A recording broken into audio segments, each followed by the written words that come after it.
सभी विद्यार्थियों का इस YouTube चैनल भोज एकेडमी में स्वागत है। आज के वीडियो में हम लेकर के आए हैं सोशल साइंस का सेस जो कि स्टेट एजुकेशन अचीवमेंट सर्वे के जो प्रश्न उत्तर हैं तो उसकी जानकारी। तो यह आपका सामाजिक विज्ञान विषय का प्रश्न पत्र है और आपको इसके आंसर भी बताए जाएंगे और यह एक अभ्यास प्रश्न पत्र है।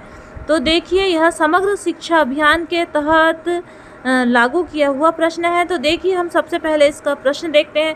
प्रश्न क्रमांक 1 है, निम्नलिखित में से कौन सा पश्चिमी एशियाई देशों के समूह है जो पेट्रोलियम के प्रमुख उत्पादक देशों में से एक है? तो इसका आंसर आएगा ईरान, इराक और सऊदी अरब।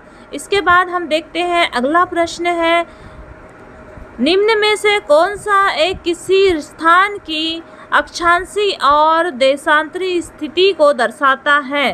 तो यह इसमें इसका आंसर आएगा डी, 20 डिग्री उत्तरी अक्षांश और 15 डिग्री पश्चिमी देशांतर। इसके बाद आप देखिए प्रश्न क्रमांक 4 है, यदि आप भारत के डिगबोई, मुंबई हाई और अंकलेश्वर क्षेत्रों की यात्रा करते हैं तो बताइए कि इन क्षेत्रों में कौन सा ऊर्जा खनिज के भंडार अधिक मात्रा में मिलेंगे? तो इसका आंसर आएगा पेट्रोलियम के भंडार अधिकतर मिलेंगे।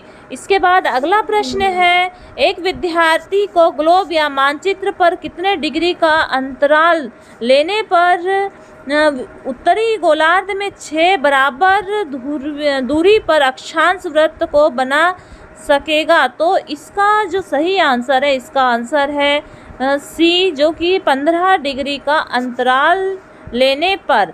इसके बाद देखते हैं हम प्रश्न क्रमांक 6 है, सन 2019 में आम चुनाव में लगभग 1 से 1.5 लाख पेड़ों को बचाया जा सका। यह इसलिए संभव है क्योंकि क्यों संभव है? तो देखिए कि बी, इलेक्ट्रॉनिक मतदान मशीन का उपयोग किया जा रहा था या किया गया था। इसके बाद हम देखते हैं, हमेशा मानव संसाधन को शिक्षा और तकनीकी कुशलताएं देनी चाहिए। तो कैसी तकनीकी कुशलताएं? वह हमारे देश के विकास में सहायक हो सके। इसके बाद अगला प्रश्न है, फ्रांसीसी क्रांति के दौरान रोबेस्पियर की सरकार ने संबंधित कानून जारी किए। तो यह संबंधित कानून था मजदूरी और कीमतों पर सीमा संबंधी कानून था। इसके बाद में हम अगला प्रश्न देखते हैं, 1857 में स्वतंत्रता संग्राम के पीछे अनेक कारण उत्तरदायी थे। इनमें से एक महत्वपूर्ण कारण तात्कालिक कारण को भी माना जाता है। निम्नलिखित में से यह तात्कालिक कारण कौन सा था? तो यह तात्कालिक कारण था चर्बी लगे हुए कारतूस का प्रयोग। फिर अगला प्रश्न है, मेरठ से प्रारंभ हुई 1857 की क्रांति का संदेश शीघ्र ही दिल्ली होते हुए कानपुर, लखनऊ तक फैल गया। कानपुर में 1857 की क्रांति का नेतृत्व किसने किया था? तो नाना साहेब ने किया था। यह जो 1857 की क्रांति का नेतृत्व है, यह नाना साहेब के द्वारा किया गया था। 1857 की क्रांति का नेतृत्व नाना साहेब के द्वारा किया गया था।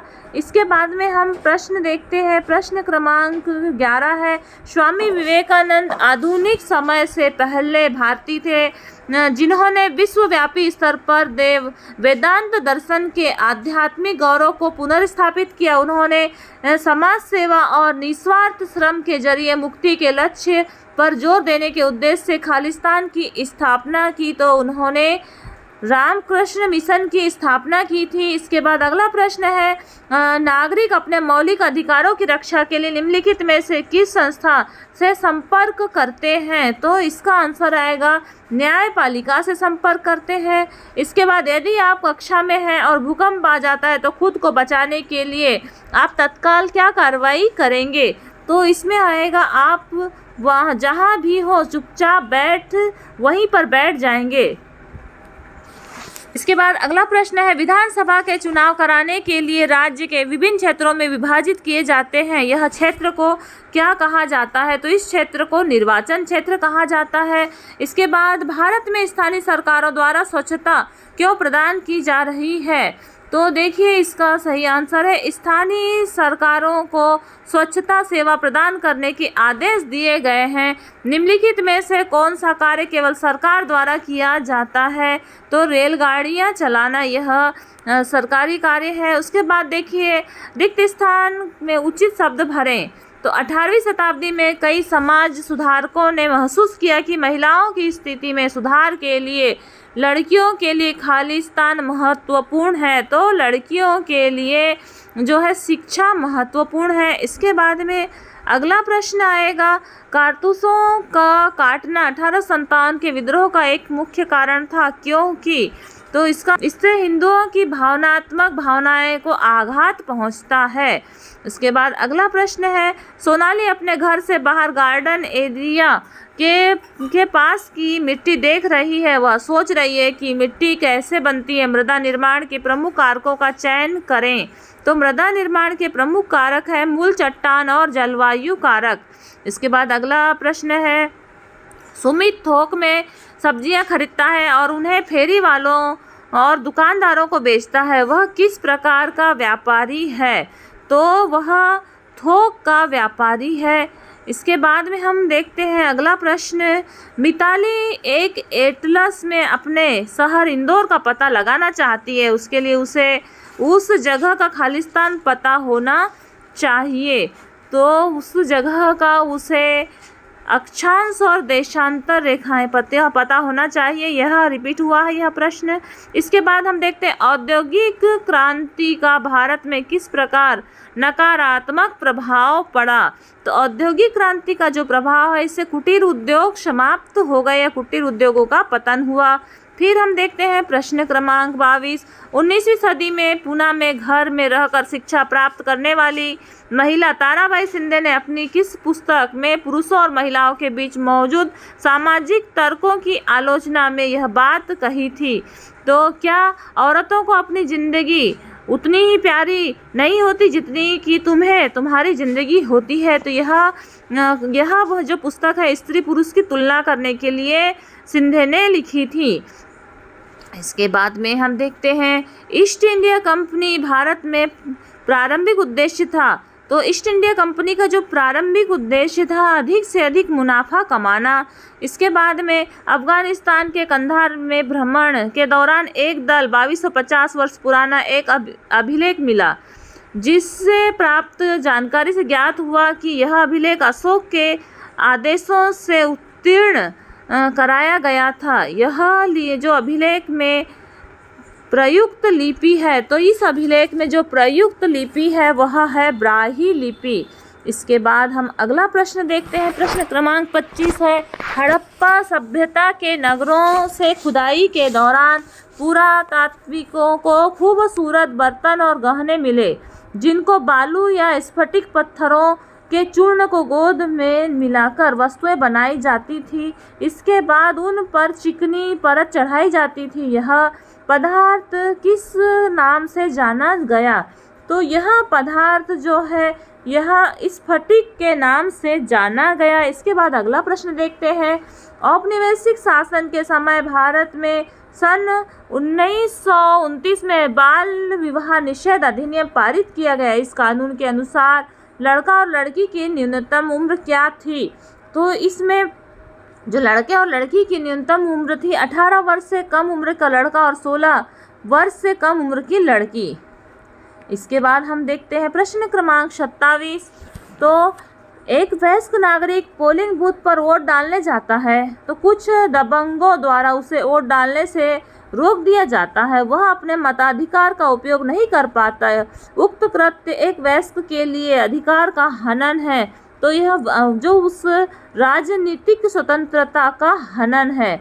इसके बाद हम देखते हैं प्रश्न 28। भारत में पंचायती राज प्रक्रिया ग्रामीण स्थानीय स्वशासन व्यवस्था का प्रतीक है। प्राचीन काल से भारत की न्याय प्रक्रिया पंच परमेश्वर के रूप में प्रचलित थी। इसी व्यवस्था में सुधार करने के लिए भारत में बनी समिति में पंचायती राज व्यवस्था की चर्चा किस समिति से की गई थी? तो देखिए समिति JVV समिति और बलवंत राय मेहता समिति, मतलब 1, 2, 3 समितियां, तीनों समितियां थी इसकी पंचायती राज व्यवस्था से संबंधित। इसके बाद में हम देखते हैं प्रश्न क्रमांक 29, लघु उद्योगों के एक प्रतिष्ठान में 5 लोग काम कर रहे हैं। इनमें से एक वर्कर की उम्र 13 वर्ष है। इस स्थिति से लघु उद्योग के मालिक पर किस कानून के तहत कार्रवाई की जाएगी? तो इसमें बाल श्रम निषेध अधिनियम के तहत कार्रवाई की जाएगी। इसके बाद में हम देखते हैं प्रश्न 30, मायाराम मध्य प्रदेश का निवासी है, उसकी उम्र 34 वर्ष है, वह लोकसभा चुनाव के निर्वाचित हुआ, और उसके ऊपर किसी भी प्रकार का आपराधिक मुकदमा दर्ज नहीं है। अचानक वह कनाडा व्यापार करने जाता है, कुछ समय बाद वहाँ की नागरिकता ग्रहण कर लेता है, वह भारत का राष्ट्रपति बनना चाहता है। तो सही उत्तर का चयन कीजिए। तो देखिए इसका जो सही उत्तर आएगा वह आएगा मायाराम भारत का राष्ट्रपति नहीं बन सकता, क्योंकि उसने कनाडा की नागरिकता ग्रहण कर ली है। इसके बाद में हम देखते हैं 31 प्रश्न है, हर बच्चा स्कूल जाए और प्राथमिक शिक्षा पूर्ण करे, उसे स्कूल में ही मध्याह्न भोजन सुलभ हो और उससे बच्चे खुशी खुशी स्कूल में उपस्थित हों और छात्रों की विद्यालय में 100% उपस्थिति रहे। इस उद्देश्य की पूर्ति के लिए किस वर्ष सर्वोच्च न्यायालय ने सभी राज्यों के सरकारी स्कूलों में मध्याह्न भोजन की योजना आरंभ करने के आदेश दिए? तो यह आएगा, इसका वर्ष 2002 में यह आदेश दिया गया था। इसके बाद में हम देखते हैं अगला प्रश्न। देखिए चार्ट का अवलोकन कीजिए, विकसित देश तुलना और जो विकासशील देश है इनमें तुलना। तो जो X और Y बॉक्स जो खाली है उसमें आंसर आएगा X में वाणिज्यिक और Y में निर्वाह। इसके बाद हम अगला प्रश्न देखते हैं, प्रश्न क्रमांक 33 है। इसमें दीपक बाजार से एक किताब लेकर अध्ययन किया और उसने पाया कि वह पुस्तक ज्योतिबा फूले द्वारा 1871 में लिखी गई थी और किताब भारत की तथाकथित विभिन्न जातियों और अमेरिका के काले गुलाम को समर्पित थी। यह किताब का नाम क्या था? तो इस किताब का नाम गुलामगिरी था। इसके बाद में हम 34 प्रश्न देखते हैं। भारत में पंचायती राज प्रणाली से संबंधित 29 विषय हैं। स्थानीय स्वशासन की व्यवस्था को पुख्ता करने के लिए भारत में पंचायती राज प्रणाली विकसित की गई है, जो संविधान के लिए अनुसूचित से संबंधित है। तो इसका आंसर आएगा 9वीं अनुसूची से संबंधित है। उसके बाद में हम देखते हैं प्राथमिक शिक्षा के दौरान जो देखा, समझा, महसूस किया उसी घटना का अनुभव कर आत्मकथा लिखी गई, जो चर्चित रही। इस आत्मकथा के लेखक हैं। तो यह जो आत्मकथा है यह महात्मा गांधी की आत्मकथा है। इसके बाद हम अगला प्रश्न देखते हैं। गुजरात में स्थित हड़प्पा सभ्यता का वह स्थल जिसे 3 स्तरों में बांटकर चारों ओर से ऊंची दीवारों से ढका गया था और प्रवेश द्वार पर हड़प्पा लिपि के बड़े बड़े अक्षरों उसको पत्थरों में खुदाया गया था, जो ऐतिहासिक दृश्य ने अनोखा अवशेष है। वह स्थान कहाँ पर है? तो वह स्थान लोथल में है। इसके बाद में हम देखते हैं लोकसभा चुनाव के 4 राजनीतिक दलों ने चुनाव में अपने प्रत्याशी उतारे। कुल लोकसभा की सीट 100 है। इनमें से तो यदि ब और स तथा द आपस में मिल जाएं तो उत्तर इसका क्या आएगा? यह डी उत्तर आएगा। इसके बाद में हम देखते हैं, यह चित्र दिख रहा है, यह चित्र कच्चा माल है जो कि उत्पादन किया जा रहा है। तो इसमें देखिए कि किस चीज़ का उत्पादन किया जा रहा है और किस वस्तु का उपयोग किया जा रहा है। तो यह कपास का उपयोग किया जा रहा है। अमित एक खेतीहर मजदूर है, उसमें 15 दिवस में एक बार मजदूरी मिली और उसे दैनिक उपयोग के लिए राशन सामग्री किस बाजार में 15 दिवस के उधार में मिलेगी? तो देखते हैं कि यह जो है 15 दिन की उधार मिलेगी मोहल्ले की किराना दुकान में, न कि शॉपिंग मॉल में नहीं मिलेगी। उसको जो सामग्री मिलेगी वह केवल मोहल्ले की किराना दुकान में ही मिल पाएगी। फिर आता है प्रश्न 40। आफताब एक व्यापारी है जो सब्जी मंडी में नीलामी प्रक्रिया में भाग लेकर सब्जियां खरीदते हैं और फिर उन सब्जियों को अन्य स्थानीय व्यापारियों को बेचते हैं। के लिए किस प्रकार का व्यापार है?